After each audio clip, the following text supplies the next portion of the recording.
quero extrair algumas lições, olhando para o livro todo, tirar as lições principais. Então, na verdade, a gente teria que ler os 4 capítulos. Nós não vamos fazer isso. Eu quero ler o primeiro versículo de cada capítulo, só para a gente recordar aqui como que o texto foi descrito, tá? Então, como a gente falou numa das mensagens, os capítulos são muito bem separados, cada capítulo trata de um assunto específico. Eu vou ler a entrada de cada um deles e depois a gente vai compartilhar algumas coisas, tá bom? Então, acompanhe comigo a leitura, depois nós vamos orar. Diz assim, capítulo 1, versículo 1. A palavra do Senhor veio a Jonas, filho de Amitai, com esta ordem.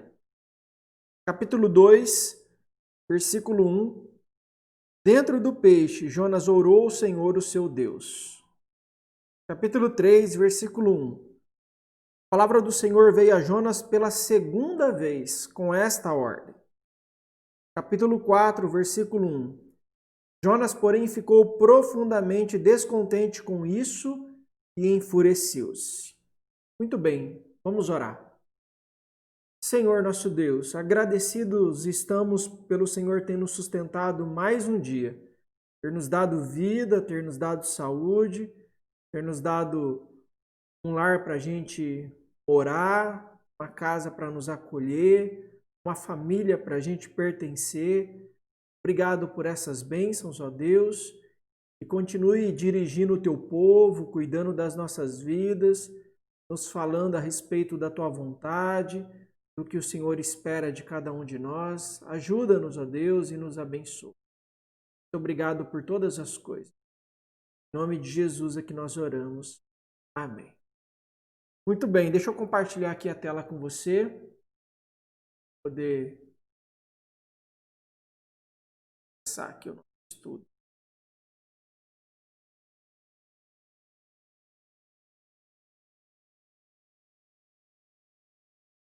Muito bem, meus irmãos. Então, eu só queria combinar com vocês o seguinte. Hoje a gente vai encerrar e na terça-feira que vem eu iria começar um estudo novo. O próximo estudo nosso vai ser a respeito do Evangelho de Mateus. Tá? Então, eu já estou preparando os estudos. Então, a gente vai estudar o Evangelho de Mateus. Então, a gente estudou uma doutrina, estudamos um livro do Antigo Testamento, agora vamos estudar um do Novo. Tá? Então, só que na outra semana, sem ser a próxima, a outra ainda, a gente vai ter algumas reflexões especiais, porque a gente vai fazer a nossa campanha de missões. Então, eu não quero começar na terça-feira, interromper e voltar depois de algumas semanas. Então, o que eu vou fazer? Na terça-feira, que eu iria começar uma nova, a gente não vai ter o estudo. Eu quero pedir para os irmãos que têm acompanhado os nossos estudos entrar no aplicativo nesse horário, às 7h30. E eu que falei aí durante 7 semanas sobre Jonas, eu queria ouvir um pouquinho dos irmãos, o que os irmãos aprenderam, o que os irmãos têm a acrescentar, o que os irmãos querem destacar. Então, na terça-feira que vem, a gente vai continuar pensando em Jonas, mas eu queria mais ouvir os irmãos do que falar. Queria que a gente pudesse conversar a respeito desse livro e destacar algumas coisas que ele nos ensinou, coisas que nós fomos abençoados, as coisas que nós aprendemos, o que foi para a gente novidade, o que chamou nossa atenção, tá? Então, semana que vem é isso que eu queria ver com vocês, tá bom? Se os irmãos toparem, a gente vai fazer dessa forma, tá bom? Terça-feira que vem a gente continua aqui no livro do profeta, mas através do aplicativo, tá? Então, pelo aplicativo, a gente vai discutir um pouquinho sobre esse livro, falar o que cada um pôde aprender e as coisas que falaram ao teu coração, tá bom? Muito bem, então hoje eu quero começar aqui destacando algumas coisas. Eu acredito que o livro a gente pode dividir em algumas lições, alguns enfoques muito gerais que ele dá. Então eu quero fazer isso, tirar algumas lições desse livro. Por exemplo, uma primeira coisa que eu quero destacar é que é uma lição muito clara no livro sobre a salvação. Então, por exemplo, 2 pontos a destacar sobre isso. Primeiro, que a salvação é uma dádiva oferecida a todos os povos e não apenas aos judeus. Então, essa é a primeira verdade que o livro vai nos ensinar. A salvação é uma dádiva oferecida a todos os povos, a todas as nações. Jonas tentou fugir da presença de Deus, nós vimos isso não com medo da sua ira, mas com medo da sua misericórdia, com medo de Deus demonstrar misericórdia. Ele foi o único pregador que ficou profundamente frustrado com o sucesso dele. Ele quis morrer porque os ninivitas receberam vida. Jonas fazia do seu nacionalismo, do seu patriotismo exacerbado, uma bandeira maior do que a obra missionária. Ele tinha prazer de pregar condenação aos pagãos, mas não se alegrava com a salvação desses pagãos. Então, a principal lição que os judeus deveriam aprender, então pensa nisso. Esse livro de Jonas chegou até nós, foi escrito com certeza para a igreja, mas os seus leitores originais eram os judeus. Então, por que Deus quis que esse livro, que a mensagem desse profeta, chegasse aos judeus? Então, a principal lição que os judeus deveriam aprender com o livro de Jonas é que a salvação não era exclusividade deles, é que a salvação era destinada também aos gentios. Os israelitas, eles desprezavam os gentios e consideravam os gentios indignos. Para vocês terem uma ideia, os gentios eram tratados como se fossem cachorrinhos. Lembra da conversa de Jesus com uma mulher gentia? Lembra quando ela fala assim, mas até os cachorrinhos comem da mesa dos seus donos? Ela está se referindo a uma maneira como os judeus tratavam os gentios, como se fossem cachorros, se não valessem nada. Então, o que esse livro de Jonas vem nos mostrar e veio mostrar aos judeus é de que não, essa mensagem de salvação é também para os gentios. Tá? Então, talvez essa foi a principal lição destinada aos judeus. Então, os gentios, uma outra expressão que eles usavam é de que os gentios eram apenas combustível para o fogo do inferno. Ou seja, vai colocar lá como se fosse carvão, para poder manter o fogo aceso. Então, os israelitas estavam acostumados a ver os gentios como inimigos que precisavam ser punidos por seus pecados e não como pessoas que deveriam ser salvas. Então, essa é a mentalidade de Jonas, essa é a mentalidade dos judeus, essa é a mentalidade, por exemplo, dos fariseus, chegando mais próximo de nós. Então, essa é a mentalidade deles, tá? Outros profetas anunciaram essa verdade, mas Jonas viu diante dos seus olhos essa verdade se tornando realidade. Por exemplo, outros profetas falaram de que o Messias seria a luz para todas as nações, mas Jonas vê isso com seus próprios olhos, não é uma profecia de algo que vai acontecer ainda, que vai acontecer daqui um século, não. Jonas viu isso acontecer com seus próprios olhos. Deus, porém, mostra a Jonas que ele tem o direito de usar misericórdia com quem quer, sem precisar dar satisfação a quem quer que seja. O pastor Isaltino Filho, que escreveu um comentário de Jonas, ele diz que nós não temos o copyright de Deus. Nós não temos os direitos autorais de Deus. Ele é o Senhor do mundo, Ele é o Senhor de todos os povos, Ele é o Senhor de todas as raças. Não é a gente, não é a igreja, não é os judeus, não é ninguém. O Senhor está acima de tudo. Então, primeira lição. Segunda coisa que eu quero destacar é que a salvação é uma dádiva de Deus recebida pela fé e não obtida pelas obras. Então, isso também fica muito claro nesse livro.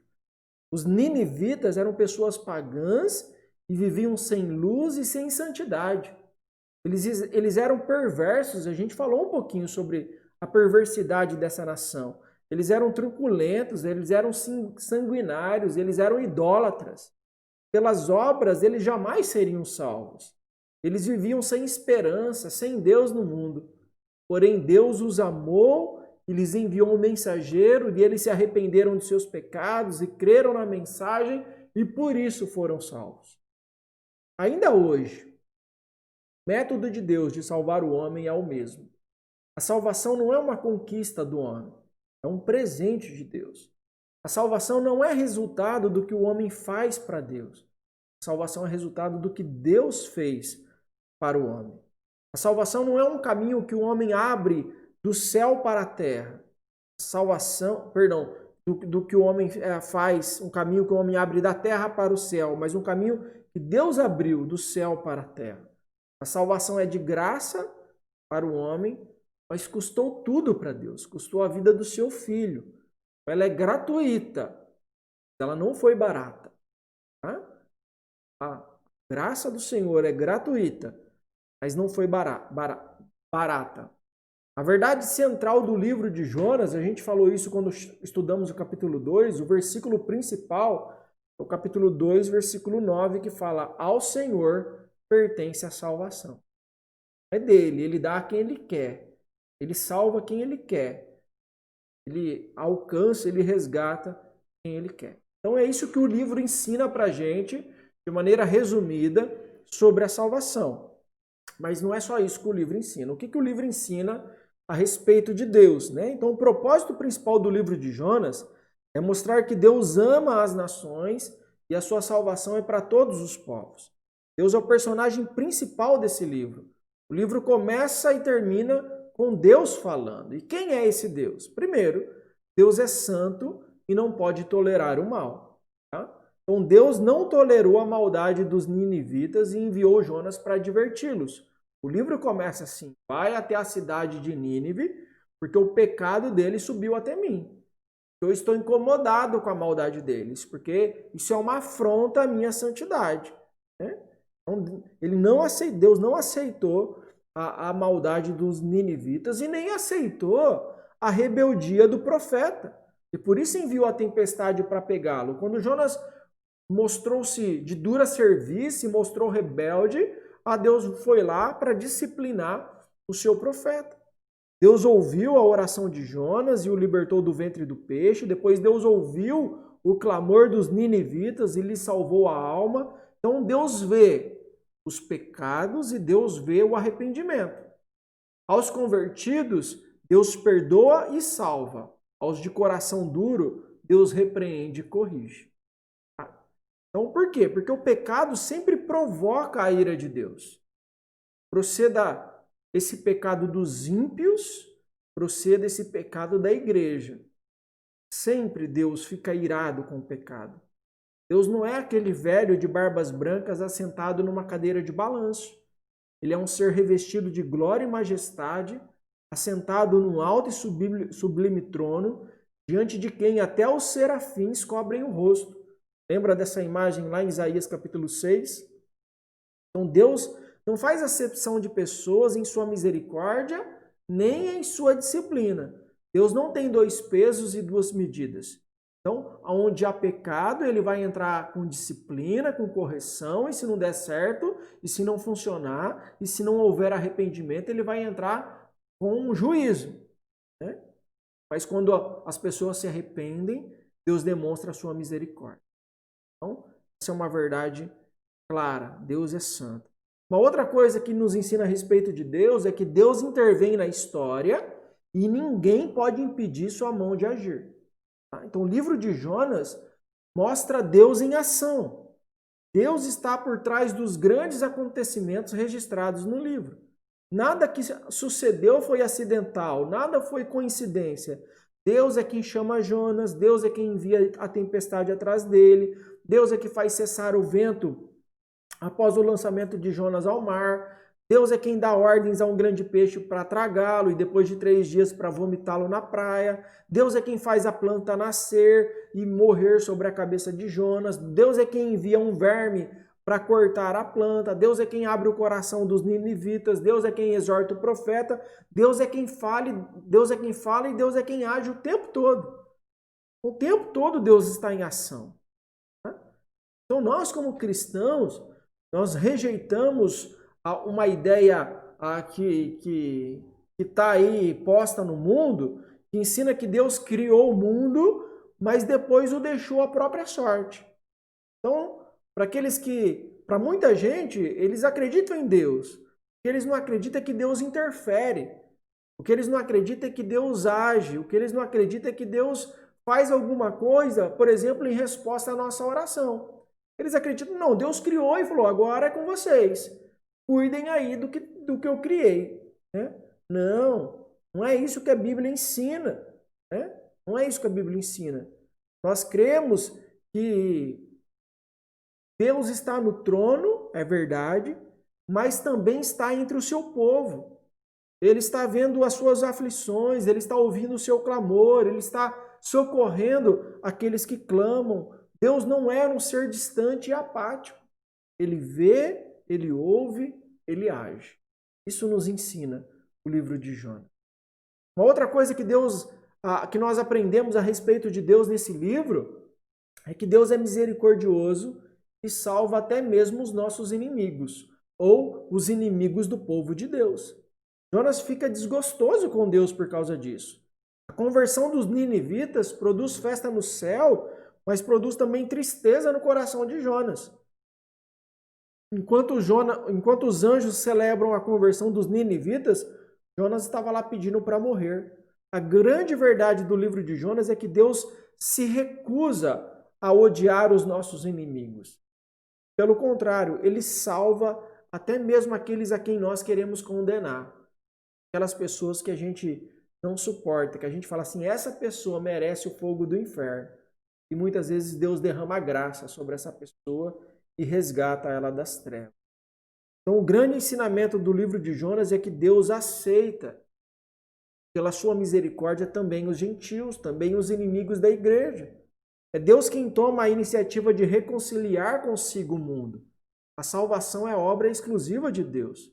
Os gentios que estavam separados da comunidade de Israel também foram chamados para fazer parte da igreja do Deus vivo. O apóstolo Paulo vai dizer que esse é o grande mistério que esteve oculto em outras épocas. Que Deus estava a partir dos judeus e dos gentios criando um novo povo. Né? Um povo que agora não era mais identificado com uma etnia, com uma nação específica. Era um povo de todas as tribos, línguas, raças e nações. E por isso que no céu nós vamos ter representantes de todos esses povos. Porque Deus estava desde o começo mostrando, eu não sou Deus de Israel. Eu comecei a formar o meu povo através de Israel, mas eu sou Deus de todas as nações. Isso fica muito claro aqui nesse livro. Essa concepção vai ficar muito mais clara, é verdade, no Novo Testamento. Mais claro, muito mais evidente, muito mais explícito. Por exemplo, em Atos 10, 34 e 35, diz assim, então Pedro começou a falar, agora percebo verdadeiramente que Deus não trata as pessoas com parcialidade, mas de todas as nações, aceita todo aquele que o teme e faz o que é justo. De todas as nações. Então, se lá na Índia tiver alguém que teme a Deus, Deus aceita. Se lá entre os muçulmanos começar a temer a Deus, Deus o aceita. Então Deus não é propriedade apenas da igreja. Ele é o Senhor soberano e absoluto de todo mundo. Então, onde tiver alguém arrependido, confessando Jesus Cristo como seu Senhor e Salvador, está Ele lá salvando. Uma outra coisa que nós aprendemos aqui é que Deus conduz os seus planos à consumação e nenhum dos seus planos pode ser frustrado. Nenhum deles. Jonas pensou que podia ser mais sábio do que Deus. Jonas tentou mudar a agenda de Deus. Ele tentou escapar de Deus e fugir para Tarsis e para o fim do mundo. Contudo, não se pode fugir de Deus e os seus planos são vitoriosos. Ninguém frustra os desígnios do Altíssimo. Ninguém pode esconder-se daquele que a todos e a tudo vê. Ninguém pode lutar contra Deus e prevalecer. Ninguém pode cair sobre a rocha do século sem ficar esmagado. Os caminhos de Deus são perfeitos, a vontade de Deus é soberana, seu propósito é vitorioso. Então isso também fica claro nesse livro. Né? Aquilo que Deus intentou vai acontecer. A gente pode resistir, a gente pode lutar contra. A gente pode se rebelar, mas Deus vai fazer cumprir a sua vontade. Né? Doa quem doer, Deus vai cumprir os teus propósitos. Outra coisa, Deus está no controle da história e também dos elementos da natureza. Deus governa soberanamente todo o universo. Não há um centímetro sequer deste vasto cosmo em que Deus não esteja presente, fazendo cumprir a sua vontade soberana. Não apenas Nínive estava sob o olhar de Deus, mas o vento, o mar, o peixe, as plantas. O mesmo Deus que ama os ninivitas também levanta uma tempestade no mar e prepara um grande peixe para tragar o profeta. Então nós vimos no livro de Jonas que homens, peixes, vermes, animais, plantas, tudo isso estão a serviço de Deus. O Senhor domina sobre todas as coisas. Ele domina sobre o mundo espiritual, ele domina sobre o mundo material. Ele reina sobre o mundo humano, ele reina sobre o mundo animal, ele reina sobre o mundo vegetal. Ele é o Deus das grandes coisas, ele é o Deus das pequenas coisas. Ele se importa com uma grande cidade, ele se importa com os animais dessa cidade. Tá? Então, outra coisa aí que nós aprendemos no livro desse profeta. Outra coisa que nós aprendemos a respeito de Deus é que Deus é fiel e sua fidelidade é maior do que a infidelidade do homem. Jonas foi infiel a Deus. Jonas desobedeceu a sua ordem. Mas Deus foi misericordioso e fiel a Jonas, não o destruindo por isso, nem lhe retirando o ofício de embaixador de sua palavra. Em vez de destruir-nos em nossas fraquezas, Deus nos restaura. Em vez de esmagar-nos por causa dos nossos fracassos, Deus nos ensina por intermédio deles. É isso que Deus faz com o seu povo. Ele disciplina, ele corrige, mas ele não destrói. Ele é o seu povo, ele cumpre a tua palavra. Né? Ele prometeu ser fiel. Desde lá do Antigo Testamento, a gente vê isso. Deus dizendo assim, eu sou fiel à minha aliança. Aquilo que eu prometi a Abraão, a Isaac, a Jacó, aquilo que eu prometi a Moisés, a Davi, eu cumpro, ainda que eles sejam infiéis. Quando a gente traça a linhagem dos patriarcas, a linhagem dos reis de Israel, a gente vê todos eles falhando. Mas Deus, não. Deus continua firme com a sua aliança. E isso vale para a igreja. Quando Jesus falou, estou firmando com vocês uma nova aliança, para todos aqueles que são igreja, jamais a gente é arriscado do livro da vida. A gente é disciplinado, a gente é corrigido, a gente é trazido muitas vezes à força novamente para o caminho de Deus. Mas jamais riscado, jamais abandonado, jamais deixados de lado. Por quê? Porque o Senhor é fiel, ainda que a gente não seja fiel. Então, mesmo quando nós somos infiéis, Deus permanece fiel porque Ele não pode negar a si mesmo. Deus nos usa apesar da nossa rebelião. A missão de Jonas jamais teria sido um sucesso se dependesse dele. Nínive converteu-se a Deus não por causa de Jonas, mas apesar de Jonas. A mensagem de Jonas foi uma dura condenação, sem qualquer prestra de esperança, sem qualquer menção da graça e da misericórdia de Deus.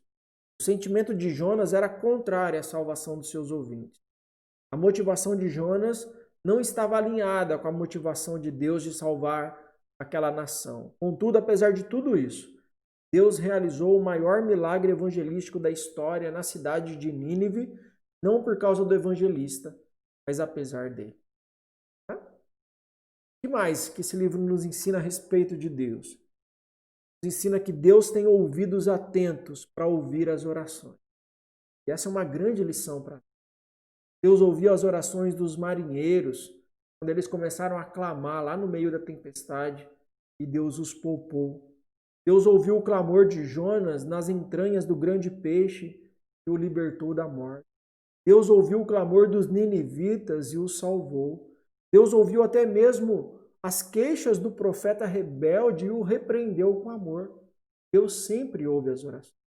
E aqui percebam os vários níveis de relação que essas pessoas que tiveram suas orações ouvidas tiveram com Deus. Nós temos um profeta desobediente, mas um profeta orando e Deus ouvindo. Nós temos um grupo de marinheiros pagãos estavam clamando ao seu Deus. E que em determinado momento, quando sabem que aquilo que está acontecendo é por causa do Deus de Israel, começam a clamar ao Deus de Israel.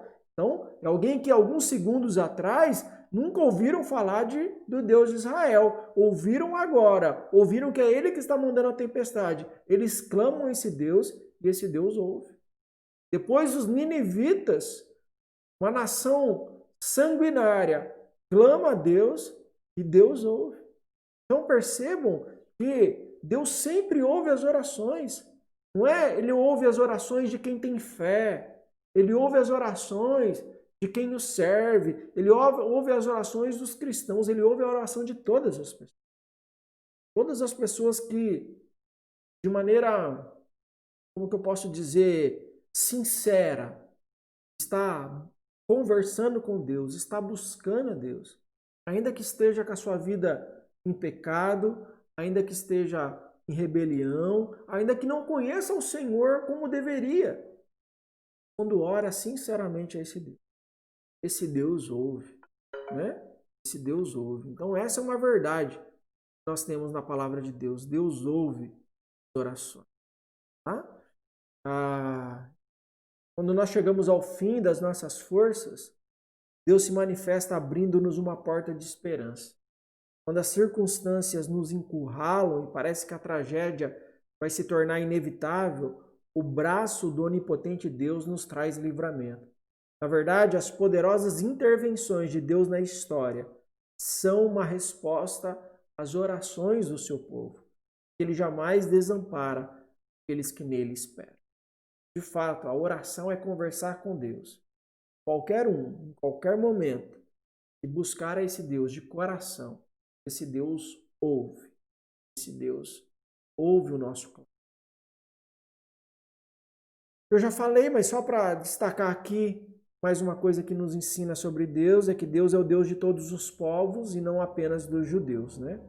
Então Deus não é uma divindade tribal, né? Como as nações em torno de Israel estavam acostumadas. Deus, cada nação, né? A nação tal tem o seu Deus, a outra nação tem o seu Deus, a outra nação tem o seu Deus. Não, Deus não é Deus dessa maneira. Deus é Deus de todos os povos, Ele é o Senhor do universo. O reino de Deus é maior do que a igreja. Deus se importa com todas as nações. Seu plano é abençoar todas as famílias da terra por intermédio do seu povo. O apóstolo Paulo coloca essa verdade bendita de forma bem eloquente. Ele diz em Romanos 3:29, Deus é Deus apenas dos judeus? Ele não é também Deus dos gentios? Sim, dos gentios também. Dos gentios também. E gentios envolve todos aqueles que não são judeus, né? Então, aos judeus, essa era a diferenciação que a gente encontra na Bíblia, que o judeu fazia, os judeus e o resto, né? O judeu, o povo de Deus e o resto.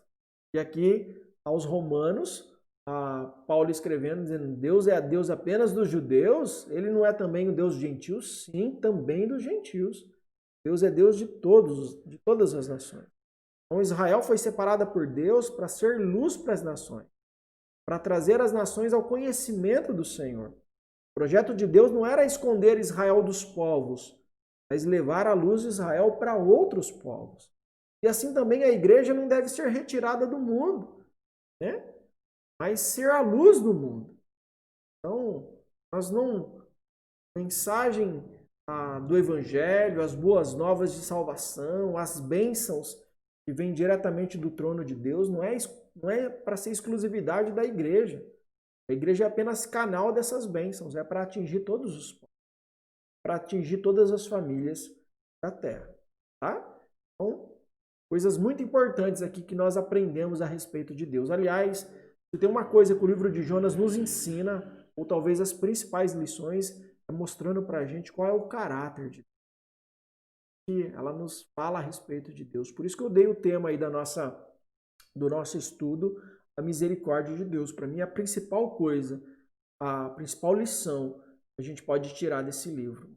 E o livro de Jonas nos mostra que Deus é misericordioso. Mas o livro nos ensina também a respeito de Jonas. Tá? Jonas presumiu que sabia resolver os problemas de Deus melhor do que o próprio Deus, e assim, por causa dos seus preconceitos teológicos, recusou-se a ser um missionário além fronteiras, né? Recusou ser uma bênção para os outros. Então, o que esse livro nos ensina a respeito de Jonas? Que Jonas tem uma teologia certa, mas uma prática errada, né? Jonas ele respondeu aos marinheiros, né? Eu sou hebreu, adorador do Senhor, o Deus dos céus, que fez o mar e a terra. Jonas diz que teme ao Senhor, mas desobedece a ele. Ele professa crer na soberania de Deus, mas o desafia. Ele afirma que Deus é o Criador do céu e da terra, mas tenta fugir da sua presença. Ora, para onde você vai fugir do Criador do céu e da terra? Ele diz que teme a Deus, mas além de fugir, ainda discute com ele. Então a gente falou sobre isso. A teologia de Jonas está em descompasso com a sua prática. Ele é ortodoxo de cabeça, mas ele é herege de conduta. Há um abismo entre a sua fé e a sua conduta, uma separação entre a sua teologia e a sua vida. Ele sabia como citar a Bíblia de memória, porque na sua oração, lá no capítulo 2, está repleta de citações dos Salmos. Ele conhecia as Escrituras, mas ele não se importava nem um pouco com as pessoas. A sua queixa é que Deus é misericordioso. E até onde se sabe, Jonas foi a única pessoa que reclamou da bondade de Deus. Percebam, ele diz crer, eu sei que o Senhor é misericordioso. Eu sei que o Senhor promete castigar, é isso que ele fala no capítulo 4, né? Eu sei que o Senhor promete castigar, mas depois se arrepende, né? O Senhor promete castigar, as pessoas se arrependem dos seus pecados, o Senhor desiste de castigar. Ele está dizendo, eu sei. Mas quando Deus mostra a misericórdia dele, ele fica bravo. Ué, ele sabe disso. Então percebe como que a teologia dele está em descompasso aqui com Deus? Outra coisa que a gente aprende a respeito de Jonas é que Jonas faz a obra de Deus, mas com a motivação errada. Jonas é como o irmão mais velho do filho pródigo. Ele obedece por obrigação e não por prazer. Ele não se agrada de ser instrumento de Deus. A sua obediência é compulsória e não voluntária. Ele prega, mas sem amor. Ele espera não a salvação, mas a condenação dos seus ouvintes. Ele chora de tristeza porque os ninivitas recebem misericórdia em vez de juízo, perdão em vez de destruição. Jonas quer morrer porque os ninivitas receberam o dom da vida eterna. Jonas tem piedade de uma planta que ele não cultivou, mas ele não tem nenhuma compaixão para mais de 120 mil pessoas que não sabem distinguir a mão direita da esquerda. Jonas quer mudar a mente de Deus em vez de mudar a própria conduta. Ele espera que Deus se arrependa da sua misericórdia, em vez dele se arrepender da sua dureza de coração. Jonas reclama não da severidade de Deus, Jonas reclama da bondade de Deus. Jonas só consegue amar os seus iguais. Só quem é igual a ele, da mesma religião que ele, da mesma tribo que ele, né, do mesmo país que ele. A teologia dele é reducionista. Ele tem a mentalidade de gueto, né? Ele quer lotear o céu apenas para o seu povo, para mais ninguém. Infelizmente a religião faz isso nos nossos dias, né? Quando você começa a ouvir algum grupo religioso, alguma igreja, alguma seita dizendo que salvação só é possível se você for parte daquela igreja, né? O que ele está dizendo? Está com a mesma mentalidade de Jonas. Salvação é só para a gente. Vocês são infiéis. Salvação é só para quem tem o mesmo corpo de doutrina que nós, que faz parte da mesma igreja que nós, que observa os mesmos mandamentos que nós. Mentalidade de gueto. Não é evangelho. Não é evangelho. Deus teve compaixão de Nínive, mas destruiu a planta. Jonas, por sua vez, teve compaixão da planta, mas exigiu a destruição de Nínive. Então Jonas queria misericórdia para si, mas justiça para os seus inimigos. Porém, Deus é soberano. A sua justiça é totalmente imparcial. E sua misericórdia pode alcançar qualquer pessoa. Terceira coisa que eu quero destacar, ou lição a respeito de Jonas. Jonas, ele quer receber bênçãos, mas ele não quer ser bênção. Né? Isso aqui me faz lembrar de muitas pessoas que nós temos na igreja. De gente que quer receber bênçãos, mas ele não quer ser bênção. Ele quer que na quinta-feira as pessoas orem por ele. Ele não quer orar por ninguém. É a mentalidade de Jonas. A mesma coisa de Jonas. Em vez dele ser bênção para as pessoas, ele é a causa dos problemas das pessoas. Mais tarde, Jonas se alegra em extremo por causa de uma planta que lhe trouxe refrigério em tempo de calor. Ele já fora alvo da intervenção divina, que o arrancou lá da barriga do peixe, que o tirou da morte, mas ele não quer ser bênção para o mundo. Jonas é exclusivista. Ele quer as bênçãos apenas para si. Ele quer as bênçãos apenas para o seu povo. Para os outros, juízo. Para os outros, juízo. O homem que deveria ser uma bênção para o mundo estava se tornando uma maldição por causa da sua insensibilidade. E crentes de coração duro são maldição também para o mundo. Na realidade, são maldição para a igreja também. Crentes que têm um coração duro, só olha aquilo que ele quer ganhar, aquilo que ele quer receber, as bênçãos de Deus, e não olha para o outro. Né? Felizmente, a gente tem um monte de irmãos assim ao nosso redor. O evangelho tem sido adulterado por muitos pregadores e escritores. As pessoas correm atrás das bênçãos em vez de buscarem o abençoador. Né? Não é assim que acontece? Eles querem as dádivas de Deus. Eles não querem o Deus das dádivas. O evangelho que elas buscam é outro evangelho. É o evangelho centralizado no homem, não em Deus. A gente não vai na igreja buscar as bênçãos. Vai buscar a Deus. As bênçãos são apenas consequência. Quando nós nos tornamos filhos de Deus, nós viramos agora canais de bênção. Deus vai nos abençoar. Mas nós não estamos buscando isso. Nós estamos buscando a Deus. É a Deus que nós queremos agradar. Outra coisa que nós aprendemos a respeito de Jonas é que Jonas prefere morrer a se arrepender. Jonas não tem medo da morte, ele tem medo de Deus salvar seus inimigos da morte. Jonas está pronto a morrer, mas ele não está disposto a se arrepender. Ele prefere ser jogado ao mar e se humilhar diante de Deus e tomar o caminho da obediência. Jonas não mudou sua conduta, nem depois de passar pela dolorosa experiência de ser engolido por um peixe. O livro começa com Jonas indiferente à sorte dos ninivitas e termina com Jonas ainda indiferente à sorte deles. Da mesma maneira que começa, termina. Por que Jonas fugiu? Por que ele ainda continua emburrado depois de terminar a missão em Nínive? Né? Que a gente vê lá no final do capítulo 4. Charles Feinberg, comentarista aqui de Jonas, lista 5 respostas a essas perguntas. Ele diz assim, primeiro, o arrependimento e a consequente sobrevivência de Nínive poderiam ser mais tarde a derrocada do próprio povo de Israel. Né? Jonas pensava assim, essa nação ela é poderosa, ela é forte, ela tem um exército poderoso. Se Deus não punir, se Deus não exterminar eles agora, daqui a pouco eles que vão acabar com Israel. Daqui a pouco eles que vão acabar com o meu povo. Então é isso que ele tem em mente. Né? Isso poderia acontecer. Segundo Jonas, temia que a conversão dos gentios seria em detrimento dos privilégios de Israel como povo escolhido. Sabe aquela mentalidade assim? As bênçãos de Deus, se vier todas para nós, a gente vai ter em abundância, mas se tiver que dividir essas bênçãos, aí vai ficar um pouquinho para cada um. Gente que tem essa mentalidade. A gente abrir a nossa igreja para mais gente, a gente convidar mais pessoas e aí vai ficar... Aquilo que eu tenho em abundância, eu vou ter que dividir com outras pessoas. A gente se esquece. As bênçãos de Deus não têm limites. Não tem limites. Nunca vai ser pouco. Vai ser sempre em abundância.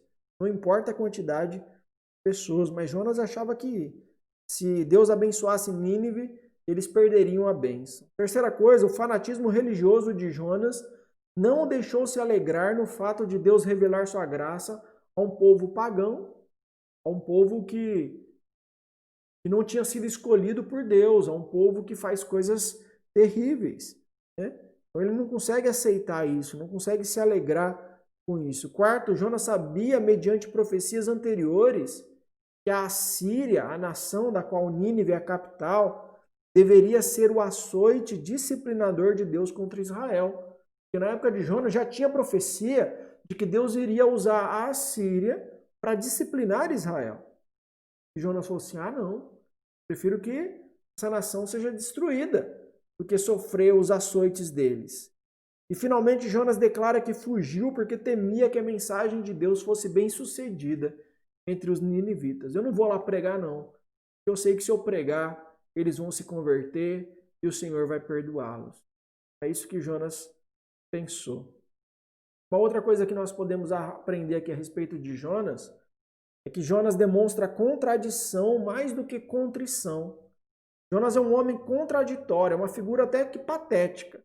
Ele é um profeta, mas não se dispõe a falar o que Deus manda, nem a ir aonde Deus envia. Quando ele está com a alma angustiada no ventre do grande peixe, nas camadas profundas do oceano, ele pede o livramento da morte. E depois dele ser resgatado e instrumentalizado por Deus, ele quer morrer. Ele pede para si a morte 2 vezes. Então Jonas está ofendido porque pensa que Deus arruinou a sua reputação de profeta, uma vez que ele pregou o juízo e o povo de Nínive experimentou misericórdia. Jonas receia ser chamado de falso profeta, porque ele falou uma coisa que iria acontecer e não aconteceu. Pelo arrependimento dos ninivitas, Deus estava revogando o juízo já pronunciado. E Jonas deu mais valor à sua reputação do que à salvação de mais de 120 mil pessoas. Em quarto lugar, o que o livro ensina sobre os pagãos? Então, primeiro, que os pagãos oram muitas vezes com mais fervor aos seus deuses do que o profeta ao seu Deus, ou do que os servos de Deus ao seu Deus. Os marinheiros, quando foram assolados pela tempestade, oraram intensamente aos deuses e buscaram socorro. E Jonas, ao mesmo tempo, dormia o sono da indiferença. Ele, quando exortado a invocar ao seu Deus, não fez. Apenas quando foi desmascarado como o culpado da trágica tempestade, é que ele revelou a sua identidade, ainda assim escondeu o fato de ser profeta. Quando os marinheiros lhe perguntaram: qual é a sua profissão? De onde você vem? Qual é a sua terra? A que povo você pertence? Jonas respondeu qual era a sua ocupação. Ele não disse que é um profeta. Sua resposta foi ambígua. Jonas não se assume como profeta, nem age como profeta. Os ninivitas, ao ouvirem a voz de Deus, se arrependeram e se humilharam, desde o rei até as crianças. Jonas ouviu a voz de Deus, fugiu. Eles oraram com fervor e Jonas reclamou. Os pagãos demonstraram mais fervor que o profeta. A religiosidade deles era mais vívida do que a do profeta. É lamentável que os idólatras e seguidores das seitas heréticas sejam mais zelosos na sua prática religiosa do que aqueles que foram escolhidos, chamados, remidos e santificados. Muitos que servem outros deuses são muito mais zelosos do que nós. Para vocês terem uma ideia, os muçulmanos fazem regularmente, todos os dias, 5 orações. Então, eles têm os horários específicos de oração, eles carregam o seu tapetinho lá e aonde eles estiverem, no trabalho, no ônibus, no shopping, deu o horário, eles colocam o tapetinho deles no chão e oram a Deus. E os cristãos, muitas vezes, passam o dia todo sem orar. O dia todo. É isso que está nos ensinando aqui. Muitas vezes os pagãos, os que servem deuses que não existem, servem deuses de barro, deuses de gesso, deuses como o sol, como a lua, como as estrelas, mais zelosos, mais fervorosos do que os cristãos. Levam a sua religiosidade muito mais a sério que os cristãos. Aqueles que vivem sem a luz do evangelho, muitas vezes demonstram mais zelo em suas crenças que são vãs, do que os filhos de Deus, que têm a palavra de Deus, que têm o Espírito Santo para guiá-los numa vida abundante. Isso é vergonhoso para nós. Vergonhoso, mas é um fato, infelizmente. Em segundo lugar, os pagãos temem a Deus e se convertem, mas Jonas teme a Deus e se rebela. Olha o contraste. O temor de Jonas é mais teológico e menos prático. Ele tem a doutrina certa, mas não sentimentos certos, não atitudes certas. O bom ortodoxo deve praticar a ortopatia e a ortopraxia, ou seja, ele tem que ter a doutrina certa, a atitude certa e o sentimento certo. Todas essas coisas. Caso contrário, poderá ser apenas um fariseu. Crê, mas não vive. Crê, mas não vive.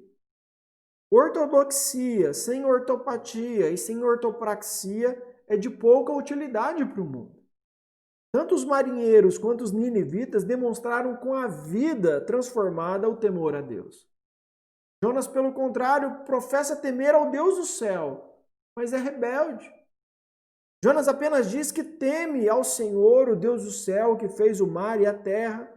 Mas os marinheiros não disseram nada, eles ficaram possuídos de grande temor e repreenderam a Jonas. Quando viram o mar se acalmar, diz lá que eles adoraram o Senhor com temor, oferecendo-lhe sacrifício e fazendo-lhe votos. O sentimento de reverência dos pagãos é maior do que o temor do profeta. Quando os ninivitas ouviram a palavra de Deus, diz que creram em Deus, proclamaram jejum e todos eles, do maior ao menor, vestiram-se de pano de saco, ou seja, se humilharam. É triste quando a espiritualidade dos pagãos é maior do que a espiritualidade do povo de Deus. Então, de novo, os incrédulos muitas vezes agem de forma mais elevada que o povo de Deus. O procedimento dos marinheiros pagãos e dos ninivitas é superior ao do povo de Deus. Eu vejo colegas que não são cristãos, agora no tempo de pandemia, eles estão estudando inglês, estão se preparando, estão se esforçando, estão fazendo palestra e fazem isso de manhã, de tarde, de noite, sábado e domingo. O povo de Deus não consegue acordar às 9 horas no domingo para ouvir a palavra de Deus, para participar de um culto. Não consegue participar na terça-feira à noite, da quinta-feira à noite da oração. Não consegue. Não consegue. Mas os pagãos conseguem. Os pagãos, acabou agora recentemente, o mês do Ramadã. Não sei se é um mês ou se é 40 dias. 40 dias que eles jejuam e oram todos os dias. Todos os dias eles separam um tempo para oração e para jejum. O mês todo. O mês todo. O mês do Ramadã. O mês da oração. A gente não consegue colocar o povo uma vez por semana no culto de oração. No culto de oração é sempre aquele gato pingado. Porque para o povo de Deus orar, falar com Deus, parece que não é importante. Parece que não tem valor. Isso é vergonhoso para nós como cristãos. O livro de Jonas tem que nos fazer, dentre tantas coisas, uma das coisas, fazer a gente ter vergonha do tipo de religiosidade que nós temos, do tipo de vida espiritual que nós demonstramos. Outra coisa que a gente vê nos pagãos, que está aqui presente no livro de Jonas, os pagãos demonstram mais amor do que Jonas, o profeta de Deus. Jonas não demonstrou preocupação alguma com os marinheiros quando se refugiou no sono da sua fuga. Os marinheiros tentaram de todas as formas salvar Jonas. Contudo, mais tarde, Jonas não demonstrou nenhum amor pelos ninivitas. Antes, desejou que eles fossem subvertidos, mortos. Jonas é objeto do amor dos pagãos, mas não demonstra amor algum a ele. A ética dos pagãos ultrapassa a ética de Deus. Isso, de novo, é motivo de vergonha para a gente. Porque agora, de novo, nesse período de pandemia, muitas vezes eu tenho visto um monte de pessoas, visto católicos, tenho visto espíritas, tenho visto gente de outras seitas se mobilizando para ajudar uns aos outros. Levantando alimentos, levantando doação de máscaras, de um monte de coisa, se oferecendo para fazer compra para idosos, um monte de situação. Nós, como igreja, muitas vezes não fazemos absolutamente nada. Isso é vergonhoso para a gente. Isso é vergonhoso para o povo de Deus. Então, meus irmãos, essa é a nossa, é o encerramento aqui da nossa lição. Eu encerro aqui com essa parte, com essa palavra.